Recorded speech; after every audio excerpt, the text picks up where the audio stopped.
जय भीम, नमो बुद्धाय. मित्रो, सर्वप्रथम आपल्या सर्वांना मी दीपदानोत्सवाच्या हार्दिक मंगलमय शुभेच्छा देतो.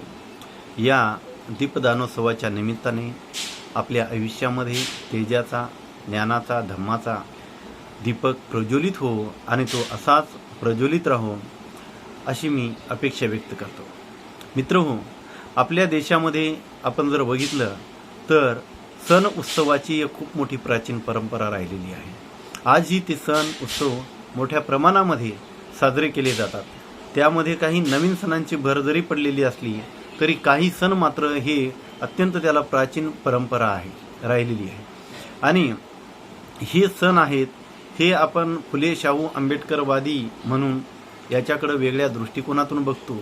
पण जेव्हा आपण इतिहास वाचतो, इतिहासामध्ये जातो, तेव्हा आपल्याला ह्या गोष्टी समजतात की हे जे सण उत्सव आज ज्या पद्धतीनं साजरे केले जात आहेत हे सण उत्सव तर प्राचीन काळामध्ये आमच्या पूर्वजांनीच निर्माण केलेले आहेत आणि त्यांनीच याला मोठ्या प्रमाणामध्ये साजरे केलेले आहे.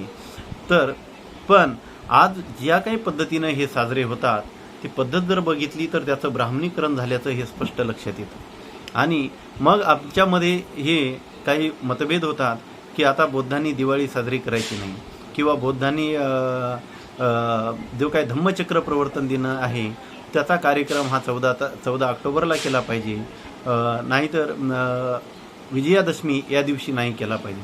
अशा पद्धतीनं हे काही ज्या गोष्टी आमच्या समोर येतात तेव्हा आम्ही हे समजून घेतलं पाहिजे की आमची जी प्राचीन परंपरा आहे, आमच्या पूर्वजांनी ज्या काही प्राचीन परंपरा चालू केलेल्या आहेत, जे काही सण उत्सव चालू केलेले आहेत, ह्या गोष्टी वैदिक पद्धतीनं नव्हत्या. त्याच्यामध्ये कर्मकांड काही नव्हतं. पण नंतर जेव्हा याचं ब्राह्मणीकरण करण्यात आलं तेव्हा याच्यामध्ये कर्मकांड घुसडण्यात आलं आणि ब्राह्मणांच्या दान दक्षिणेची सोय करण्यात आली. ही जी आहे ही व्यवस्था कोणी निर्माण केली? ही ब्राह्मणांनी निर्माण केली. कशासाठी निर्माण केली? तर त्यांच्या फायद्यासाठी निर्माण केली. एक तर त्यांच्या फायद्यासाठी निर्माण केली आणि दुसरी गोष्ट जी होती की ती त्यांचं वर्चस्व या समाजावर अबाधित राहावं यासाठी त्यांनी निर्माण केलेली आहे. तर आपण हे सण उत्सव साजरे केले पाहिजे.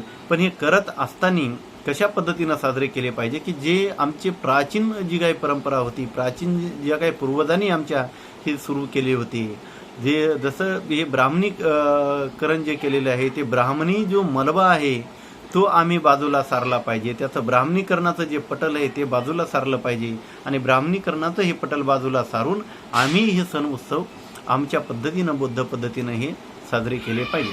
आता जसं की मी काल हेच उत्सव साजरा केला तो अशा पद्धतीनं की मी चैत्यभूमीला गेलो, डॉक्टर बाबासाहेब आंबेडकर आणि तथागत भगवान गौतम बुद्ध यांना वंदन केलं आणि त्या ठिकाणाहून मी काही पुस्तकांची खरेदी केलेली आहे की या दीपदानोत्सवाच्या निमित्ताने मी ही पुस्तकं, एवढी पुस्तकं मी त्या ठिकाणी खरेदी केलेली आहेत. त्यामध्ये डॉक्टर बाबासाहेब आंबेडकर यांचं क्रांती आणि प्रतिक्रांती हे पुस्तक मी या ठिकाणी खरेदी केलेले आहे. हे पुस्तक जर आपण वाचवलं तर याच्यामध्ये प्राचीन भारताचा इतिहास काय आहे आणि कशा पद्धतीनं जे काही ही ब्राह्मणी इतिहासकार आहेत यांनी तो कशा पद्धतीनं मांडलेला आहे, या देशाचा जो खराखुरा इतिहास आहे तो इतिहासाचा जो काही संघर्ष आहे, सांस्कृतिक संघर्ष आहे, बाबासाहेब म्हणतात या देशामध्ये ब्राह्मण संस्कृती आणि श्रमण संस्कृती, या ब्राह्मण संस्कृती आणि श्रमण संस्कृतीच्या संघर्षाचा हा इतिहास राहिलेला आहे.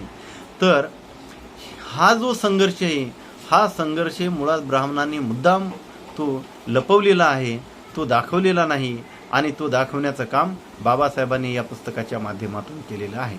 आमचेही तथाकथित जे काही विचारवंत आहेत, इतिहासकार आहेत, ती ब्राह्मणी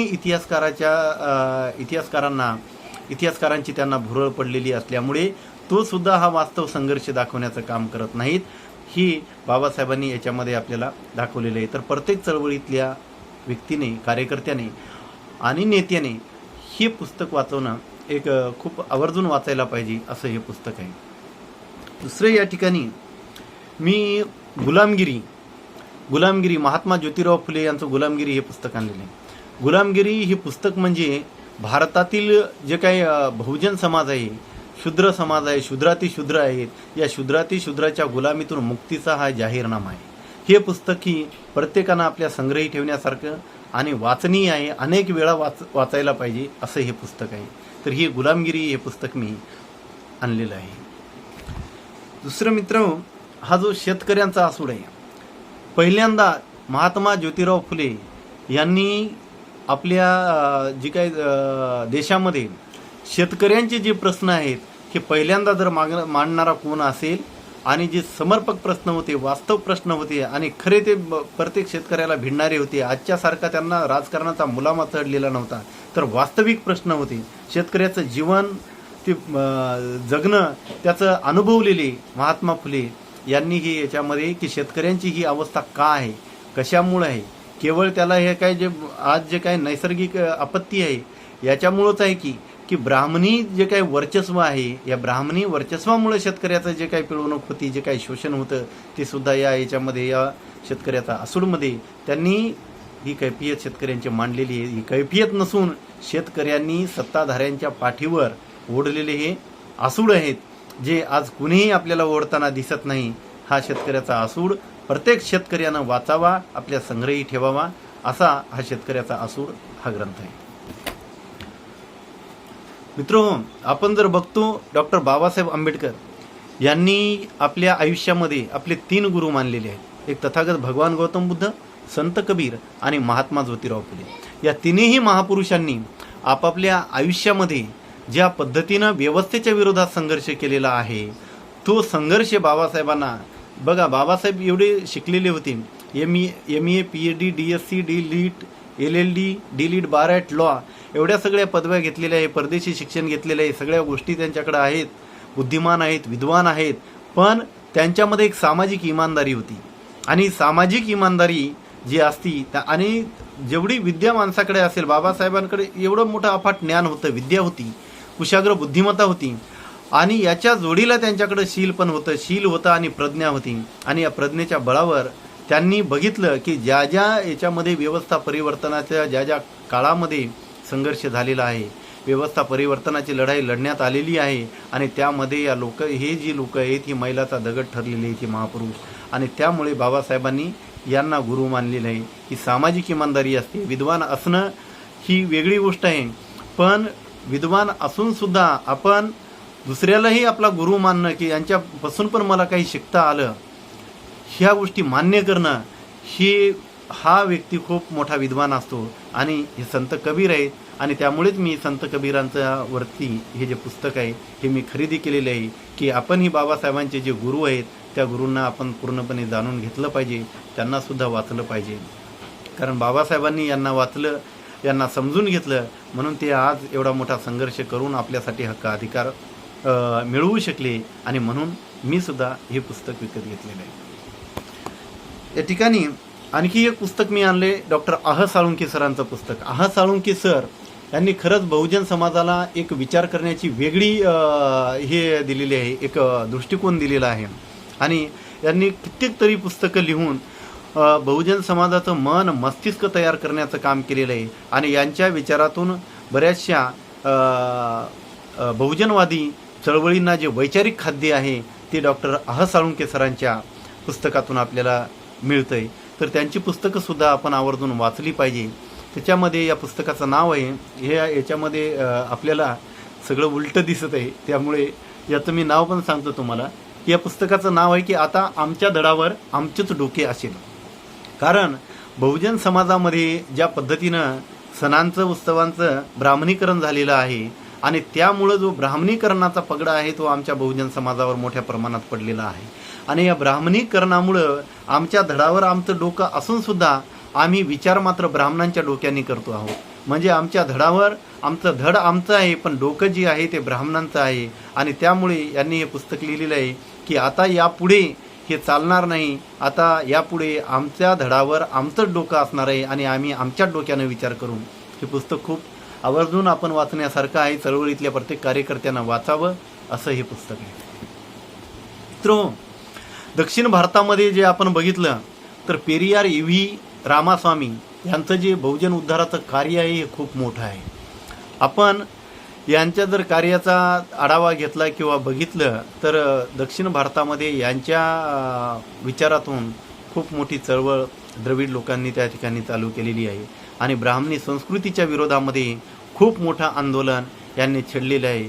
त्याचा आजही आपल्याला तामिळनाडूमध्ये हे यांचं आंदोलन जिवंत असल्याचा पुरावे आपल्याला भेटतात. आणि त्यामुळे यांना आपण वाचलं पाहिजे की इथले जी काही व्यवस्था आहे ती व्यवस्था त्याच्या फांद्या छाटून चालणार नाही, तर मुळावर घाव घालावा लागतो आणि मुळावर घाव घालण्याचं काम या ठिकाणी झालेले. मागे आपण बघितलं असेल तर तामिळनाडूमध्ये काही ठिकाणी पेरियार एव्ही रामास्वामींचे पुतळे तोडण्यात आले होते. तर तिथल्या लोकांनी जे आहे याला विरोध म्हणून जे आंदोलन केलं होतं ते आंदोलन म्हणजे ब्राह्मणाची शेंडी आणि जानवे तोडण्याचं आंदोलन केलं होतं. आणि हे आंदोलन केल्यामुळं काही ब्राह्मणांना पकडून त्यांनी त्यांची शेंडी आणि जानवे तोडलं, शेंडी कापली आणि जानवे तोडले. त्याच्यानंतर जे काही हे पुतळे तोडण्याचं काम त्या ठिकाणी मोठ्या प्रमाणात चालू होतं ते अचानक बंद झालेलं होतं. त्यामुळे मुळावर घाव घालण्याचं जे काही हे आहे विचार आहेत हे आपल्याला पेरियार रामास्वामीकडून घेण्यात येतात की व्यवस्था पूर्णपणे जर बदलायची असेल तर काय करावं लागेल हे पेरियार यांच्या विचारातून आपल्याला समजतं. म्हणून त्यांचं पण एक पुस्तक मी या ठिकाणी विकत आणलेलं आहे. मित्रहो, अण्णाभाऊ साठे जर आपण बघितलं, अण्णाभाऊ साठे हे केवळ 1.5 दिवस शाळेत गेलेले आहेत. पहिल्या दिवशी शाळेत गेले, दुसऱ्या दिवशी शिक्षकांनी त्यांना मारलं आणि दुपारी जे ते पळून आले शाळेतून, तर त्याच्यानंतर त्यांनी पुन्हा कधी शाळा बघितलेली नाही. पण हे शाळेत न गेलेला व्यक्ती आज आमच्यावर आम्ही आरक्षण घेतो म्हणून आमच्यावरती आरोप होतात की मेरिट, तुमच्याकडे मेरिट नाही.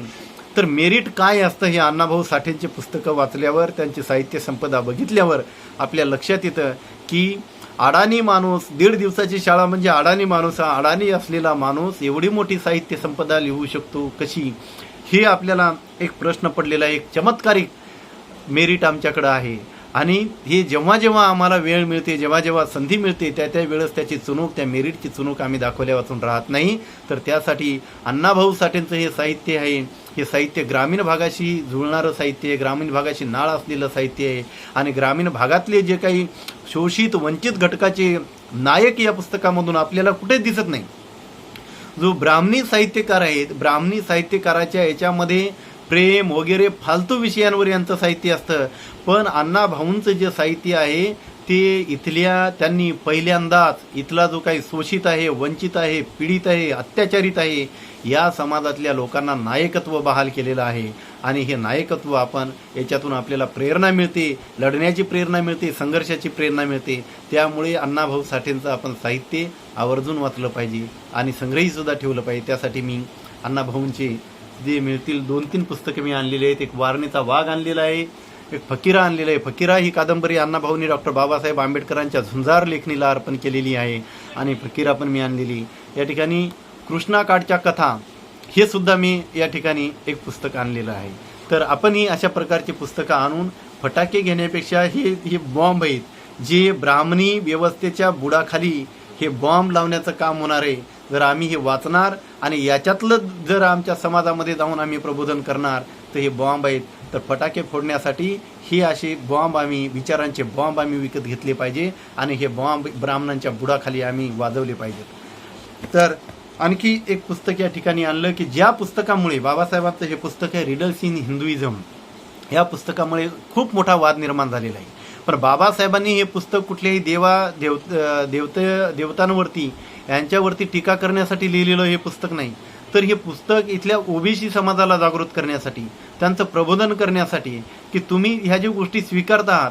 आणि त्यावेळेस हिंदुत्वाचा नेमकाच ब्राह्मणी लोकांकडून हिंदुत्वाचं अवडंबर माजवण्यात येत होतं आणि त्यावेळेस हे पुस्तक लिहिलेलं आहे. ते पुस्तक फक्त जो काही ओबीसी समाज आहे, इथला SC-ST समूह आहे, या समूहाला या हिंदुत्वाच्या जाळ्यामध्ये जो काही ब्राह्मण ओढू पाहत होता आणि त्यापासून या लोकांना, बहुजन समाजाला वाचवण्यासाठी बाबासाहेबांनी हे रिडल्स इन हिंदुइझम हे पुस्तक लिहिलं होतं. आणि या पुस्तकामुळे नंतरच्या काळात 92, मला वाटतं 92-93ला काहीतरी याच्यामुळं खूप मोठे वाद झालेले आहेत या पुस्तकामुळे. तर या पुस्तकासाठी एक खूप मोठा मोर्चासुद्धा निघाला होता, त्याला लॉंग मार्च असं म्हणतात. जोगेंद्र कवाडे साहेबांनी तो मोर्चा काढला होता आणि सर्व समाज एकवटून या मोर्चाला विरोध केला होता. या ठिकाणी एक आवर्जून सांगायची गोष्ट म्हणजे शशिकांत पवार त्या वेळचे मराठा महासंघाचे जे होते नेते होते, त्यांनी सुद्धा रिडल्सला विरोध केला होता मोठ्या प्रमाणामध्ये, पण नंतर त्यांनी रिडल्स वाचलं आणि त्यांना जाणीव झाली की हे तर आमच्यासाठी लिहिलेलं आहे, आणि मग त्यावेळेस त्यांनी बाबासाहेबांची आणि सर्व समाज बांधवांची जाहीरपणे माफीसुद्धा मागितलेली. हे ते रिडल्स इन हिंदुइझम पुस्तक आहे. हे प्रत्येकानं वाचण्यासाठी त्यांनी वाचलं पाहिजे, आपल्या संग्रही ठेवलं पाहिजे. असं हे उपयुक्त असं पुस्तक आहे. आणि दुसरी गोष्ट मित्रहो, चळवळ चालवत असताना चळवळीची जी काही पत्रकारिता आहे ती अत्यंत महत्त्वाची आहे. आणि बाबासाहेबाला ह्या गोष्टीचं आकलन आधीच झालेलं होतं, आणि त्यांनी सुरुवातीलाच आपल्या 1918ला जेव्हा त्यांचं 16ला ते सार्वजनिक जीवनामध्ये आले, आणि 1920ला त्यांनी मूकनायक नावाचं पाक्षिक काढलं. तर हे जनताचं एक हे आणलेलं आहे की याच्यामध्ये जे काही जनताचे लेख छापून आले होते, जनता दीर्घकाळ चाललेलं जनता हे एक वृत्तपत्र होतं बाबासाहेबाचं, आणि त्याचे जे काही संपादकीय जे बाबासाहेबांचे होते ते याच्यामध्ये या जनतामध्ये संग्रहित आहेत, आणि ते ओरिजिनल आहेत, आणि ते मी या ठिकाणी आणलेलं आहे. हे प्राध्यापक अरुण कांबळे यांनी संपादित केलेलं आहे, आणि ते पण मी माझ्यासाठी आणलेलं आहे. हे मी वाचणार, आणि याच्यातून मी आपल्याला वेळोवेळी जो काही मला याच्यातून अवगत होईल, जे काही आकलन होईल, जे काही समजेल ते मी तुमच्यासमोर मांडण्याचा जरूर प्रयत्न करीन. फक्त तुमची मला साथ पाहिजे, सहयोग पाहिजे, समर्थन पाहिजे. तुम्ही जर लाईक केलं नाही, सबस्क्राईब केले नाही तर मलाही जास्त वेळ चालवता येणार नाही. त्यासाठी ते तुम्ही आवर्जून केलं पाहिजे, आणि अशा प्रकारची ही पुस्तकं तुम्ही सुद्धा वाचली पाहिजे. दुसरं मित्रहो, हे चंद्रशेखर शिखरे यांचं एक प्रति इतिहास म्हणून हे पुस्तक आहे. शिव इतिहासाचे सत्य स्वरूप. ज्या पद्धतीनं आपण बघतो की ब्राह्मणांनी केवळ तुमच्या सण आणि उत्सवाचं ब्राह्मणीकरण केलं नाही, तर तुमच्या इतिहासाचं सुद्धा विकृतीकरण केलं, त्याचं सुद्धा ब्राह्मणीकरण केलं, आणि तो इतिहास त्याचं ब्राह्मणीकरण केल्याच्या नंतर तो आमच्यावरती थोपवला, आणि आज ते या इतिहासाच्या जोरावरती आणि सण उत्सवाच्या विकृतीकरणाच्या आणि ब्राह्मणीकरणाच्या जोरावरती आज सुद्धा सत्ताधारी आहेत, शासनकर्ती जमात म्हणून या ठिकाणी ते काम करत आहेत, आणि आमच्यावर गुलामी थोपवण्याचं काम करत आहेत. तर हा जो प्रति इतिहास आहे आपण हा वाचला पाहिजे. याच्यातून आपल्याला आपल्या इतिहासाची ओळख होती, आपल्या महापुरुषांच्या संघर्षाची आपल्याला जाणीव होती, आणि सत्य काय असत्य काय, खरं काय खोटं काय याची जाणीव होती. त्यामुळं प्रति इतिहास नावाचं पुस्तक हे सुद्धा मी आणलेलं आहे. याच्यातून मला माहिती होईल की कशा पद्धतीनं आमच्या इतिहासाचं विकृतीकरण झालेलं आहे, आणि खरा इतिहास काय आहे जो ब्राह्मणांनी सांगितलेला आहे की आमच्या लेखकांनी आमच्या पुढं मांडलेलं आहे, ते आम्हाला आवर्जून बघायला पाहिजे. आणि त्यामुळेच ज्यावेळी इतिहास जे घडवणारे होते ते आमचे महापुरुष होते, पण इतिहास लिहिणारे जे होते ते आमचे नव्हते, म्हणून त्यांनी त्या इतिहासामध्ये लबाड्या केल्या, त्याच्यामध्ये आमच्या महापुरुषांच्या बदनाम्या केल्या, विकृतीकरण केलं, आणि विकृतीकरण करून ते आमच्यापर्यंत पोहोचवण्यात आलं, आणि विकृत केलेला इतिहास आम्ही मानायला लागलो. जे आमचे महापुरुष त्या पद्धतीनं नव्हतेच ते आम्ही स्वीकारायला लागलो. त्यामुळे हा खरा इतिहास आम्ही जाणून घेतला पाहिजे, खरा इतिहास आम्ही वाचवला पाहिजे, आणि इतरांना सुद्धा आम्ही सांगितला पाहिजे. यासाठी आपण हे पण पुस्तक वाचणं अत्यंत गरजेचं आहे. मित्रहो, ही 2 पुस्तकं मी आणलेली आहेत. हे पुस्तकं पण एकदम उपयुक्त अशी आहेत, कारण बाबासाहेब जेव्हा भाषण करायचे, भाषणाच्या माध्यमातून ते वेगवेगळ्या गोष्टी सांगून आपल्या लोकांना पटवून द्यायचे. कारण बाबासाहेब तर खूप शिक्षित होते, म्हणजे परदेशामध्ये जाऊन त्यांनी एवढं मोठं शिक्षण घेतलं होतं, त्यांची भाषासुद्धा खूप शुद्ध होती. पण आमचा जो समाज होता तो समाज अडाणी होता, अडाणी समाज, आणि एकदम खूप उच्च विद्या विभूषित बाबासाहेब यांचा ताळमेळ जमणं कुठं शक्य नव्हतं. पण बाबासाहेब एक केवळ विद्वान नव्हते, तर एक उत्कृष्ट वक्ते सुद्धा होते, की कुठल्या माणसाला कुठल्या पद्धतीनं समजावून सांगितलं पाहिजे, आणि कुठल्या भाषेमध्ये त्याला समजावून सांगितलं पाहिजे. जर त्याला हे समजवायचं असेल तर कशा पद्धतीनं सांगितलं पाहिजे, तर ते समजावून सांगण्यासाठी बाबासाहेब त्यांना काही गोष्टी सांगायचे, भाषणामधून काही गोष्टी सांगायचे, काही उदाहरणं सांगायचे, आणि त्या उदाहरणाच्या माध्यमातून त्यांना चळवळ समजून सांगायची, त्यांचा संघर्ष काय हे त्याला समजावून सांगायचे. तर हे सुद्धा त्या गोष्टींचं पुस्तक मी या ठिकाणी विकत घेतलेलं आहे. हे सुद्धा मी वाचणार आहे, आणि याच्यातून मी तुम्हाला बाबासाहेबांनी सांगितलेल्या गोष्टी तुमच्यापर्यंत सुद्धा मी देणार आहे. तर हे सुद्धा माझ्या संग्रही आहे. दुसरं हे त्याच पद्धतीचं पुस्तक आहे, उपदेश नावाचं, भगवान बुद्धांचा उपदेश.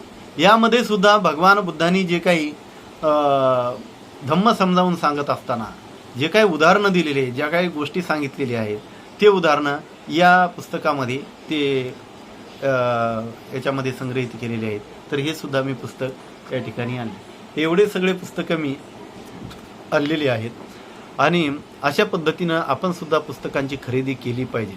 आता माझ्याकडं मला खूप छंद होता पुस्तकांचा सुरुवातीपासून. मी कॉलेजला असतानापासून मला पुस्तकांचा छंद होता, पण मध्यंतरी थोडं माझं तिकडं याच्यामध्ये लक्ष झालं नाही. पण परत एकदा मी पुन्हा वाचायला लागलो आणि पुन्हा एकदा मी पुस्तकांचा मला मोह व्हायला लागला आणि मला ते विकत आणून वाचावीशी वाटायला लागली. तर अशा प्रकारे आपण सुद्धा ही पुस्तकं वाचली पाहिजेत, ही आणली पाहिजेत. पुस्तकं वाचल्यामुळं आपलं मस्तक सुधारतं आणि सुधारलेलं मस्तक हे कुणाच्याही पुढं नतमस्तक होत नाही. आणि यासाठी आपल्याला आपली चळवळ समजून घेण्यासाठी, आपला इतिहास समजून घेण्यासाठी, आपला वारसा समजून घेण्यासाठी आपण ही पुस्तकं वाचली पाहिजे, आपल्या संग्रही ठेवली पाहिजे आणि इतरांना सुद्धा वाचायला दिली पाहिजे. इतरांची वाचायला नेलेली पुस्तकं आपण वाचणं झाल्यावर परत आणून सुद्धा दिली पाहिजे. आता माझी बरीचशी पुस्तकं बऱ्याच जणांनी, कुणी पाहुणा आला गेला घेऊन, मित्र आला गेला घेऊन, अशा पद्धतीनं माझी बरीचशी पुस्तकं घेऊन गेलेली आहेत. आणि त्यांना मी काही पुस्तकं याच्यामध्ये मी गुलामगिरी आणि शेतकऱ्याचा आसूड आणि क्रांती आणि प्रतिक्रांती ही पुस्तकं मी परत विकत घेतलेली आहेत. कारण ही मी दिलेली आहेत पुस्तकं, तर त्यांच्याकडे तगादा लावून सुद्धा त्यांनी मला परत केलेली नाहीत. तर अशा पद्धतीनं कुणाची पुस्तकं नेली, वाचण्यासाठी नेली, एक चळवळ म्हणून कुणीही तुम्हाला वाचण्यासाठी देतो की आपल्याकडे हे साहित्य आहे, तुम्ही वाचा. मुळात जे आहे पुस्तकं आपण खरेदी करूनच वाचली पाहिजे. कारण खरेदी केलेलं जे पुस्तक आहे ते एकतर आपल्या संग्रहीमध्ये राहतं आणि आपण स्वतः त्याला पैसे देऊन विकत घेतल्यामुळं आपल्याला त्याचं महत्त्व पण कळतं आणि त्यासाठी आपण खरेदी करण्यावरच जास्त भर दिला पाहिजे. एखाद्या मित्राकडं आपल्याला एखादं पुस्तक किंवा एखादं दुर्मिळ पुस्तक असेल तर अवश्य तुम्ही ते घेतलं पाहिजे, आणलं पाहिजे, पण त्याला ते त्याच पद्धतीनं परतसुद्धा दिलं पाहिजे. पुस्तकांचं अशा पद्धतीनं आपण त्याचं म्हणजे घेणाऱ्याचं पण आपण हे केलं पाहिजे की समजून घेतलं पाहिजे त्याला की या व्यक्तीनं सुद्धा हे पुस्तकं आणलेले आहे. त्याचे संदर्भ कधी त्याला बघायचे असतील, कधी वेळ आली तर मग तो कुठे शोधणार. तर त्याच्यासाठी आपलं वाचन झालं तर आपण ते त्याला दिलं पाहिजे. तर अशा पद्धतीनं आपण हे जे आपले सण आहेत, उत्सव आहेत, हे अशा पुस्तकांची खरेदी करून ही पुस्तकं घरी आणून किंवा काही लग्न समारंभ असतील किंवा काही कोणाचा वाढदिवस असेल अशा ठिकाणी या पुस्तकांच्या भेटी आपण दिल्या पाहिजे. बघा, आपला समाज आजही जरी सुद्धा कमी प्रमाण असेल, आपल्या मानाने कमी आहे, तरी सुद्धा आपल्या याच्यामध्ये जे काही आपले चैत्यभूमीला लोक, हजारो लाखो लोक येतात, दीक्षाभूमीला जातात, भीमा कोरेगावला जातात, या ठिकाणी कोट्यावधी रुपयांची पुस्तकांची खरेदी होती. एवढी मोठी उलाढाल आपल्या समाजामध्ये आहे आणि आपला समाज पुस्तकं वाचतो म्हणून हा समाज प्रगतीच्या शिखरावर आहे, प्रगती करत आहे. तर यासाठी हा जो वारसा आहे हा आपण असाच कायम ठेवला पाहिजे, हा टिकून ठेवला पाहिजे. हा केवळ आपल्यापुरता नाही तर येणाऱ्या पिढ्यांनाही हा पुस्तकांचा वारसा आपण दिला पाहिजे. पुस्तकांचं लिखाणही मोठ्या प्रमाणात समाजातून झालं पाहिजे आणि वाचनही मोठ्या प्रमाणात झालं पाहिजे. हा वारसा आपण जतन अशाच पद्धतीने केला पाहिजे. हा जर वारसा आपण जतन केला तर समाजामध्ये जे काही व्यसनाधीनता दिसत आहे, जे काही निरक्षरता दिसत आहे, ह्या गोष्टींचा आपण पुस्तकांच्या माध्यमातून पूर्णपणे समूळ नाश करू शकतो आणि यासाठी आपण याचा प्रचार प्रसार पण केला पाहिजे आणि आपण असं या ठिकाणी असं वर्तन आपलं असलं पाहिजे अशी मी इच्छा व्यक्त करतो आणि आपण असं कराल अशी अपेक्षा व्यक्त करतो आणि थांबतो. जय भीम, नमो बुद्धाय. मित्रहो, पुन्हा एकदा मी आपल्याला आवर्जून विनंती करतो की हा व्हिडिओ आपण जर सबस्क्राईब केला नसेल, लाईक केला नसेल तर अवश्य तुम्ही याला लाईक करा, शेअर करा आणि मला अशा पद्धतीनं माझं मनोबल वाढवा ही आपल्यासमोर विनंती करतो. थांबतो. जय भीम, नमो बुद्धाय.